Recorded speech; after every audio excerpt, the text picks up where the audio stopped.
इस सदन में 2005 के मनरेगा विधेयक को विलुप्त करके और नया विधेयक लाया जा रहा है। अरे हमारे गांव-गांव में लोग राम राज्य की कल्पना करते हैं, उसी राम राज्य को लाने के लिए और ये विधेयक लाया गया गांधी जी के सपनों को पूरा करने के लिए। आपने तो खाली गांधी जी का नाम लिया है, उनको ब्रांड के रूप में उपयोग किया है। अगर गांधी जी के सपनों को साकार करने का काम कोई कर रहा है तो ये नरेंद्र मोदी जी की सरकार कर रही है। इसके लिए मैं बधाई देना चाहता हूँ।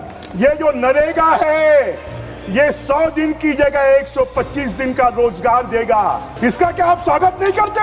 ये आजीविका की सुरक्षा की गारंटी देगा। 15 दिन के अंदर में उनको रोजगार देना पड़ेगा। अगर उनको रोजगार नहीं मिलेगा तो उनको बेरोजगार भत्ता देना पड़ेगा। क्या विकसित ग्राम पंचायतों को बनाने का आप स्वागत नहीं करते हैं?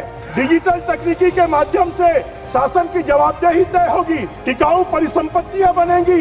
पहले तो क्या होता था, गड्ढे खोदते थे, गड्ढे भर देते थे, क्या निर्माण का काम हुआ इसके बारे में कोई जानकारी नहीं होती थी।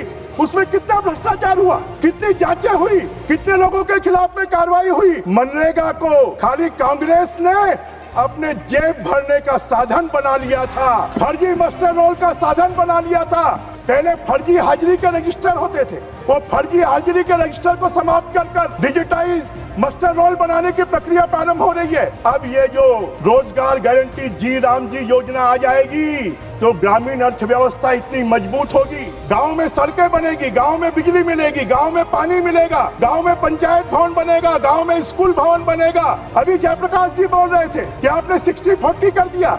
अरे हमने 32 से भी 42 किया है और इस योजना के माध्यम से राज्यों की बाध्यता होगी कि ग्रामीण के विकास के लिए राज्य भी अपना शेयर दे और केंद्र सरकार भी पैसा 60% देगी तो गांव की अर्थव्यवस्था मजबूत होगी। गति शक्ति योजना और विकसित भारत योजना के तहत सभी कामों को एडजॉइन किया जाएगा। सबमर्जेंस के तहत विकास के काम किए जाएंगे। आजकल हम देखते हैं लोग अपने काम के लिए, अपने रोजगार के लिए शहरों में पलायन कर रहे हैं। जब विकसित गांव होंगे तो फिर वहां का नौजवान शहरों में नहीं आएगा, वो अपने गांव में ही काम करेगा। जब खेती के लिए सुविधाएं होंगी तो अपने गांव में ही काम करेगा। माननीय सभापति महोदय, ये आर्थिक बदलाव होगा।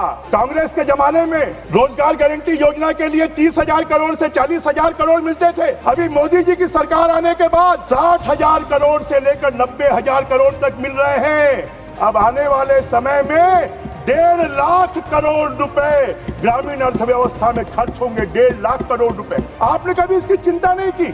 भारत के खाद्यान्न उत्पादन को बढ़ाने के लिए हमारे किसान परेशान होते थे कि खेती के समय पर उनको मजदूर नहीं मिलते थे। अब यह कर दिया कि राज्य सरकार 60 दिनों का समय खेती के लिए तय कर सकती है और उन खेती के दिनों में ये रोजगार गारंटी के काम नहीं खोले जाएंगे।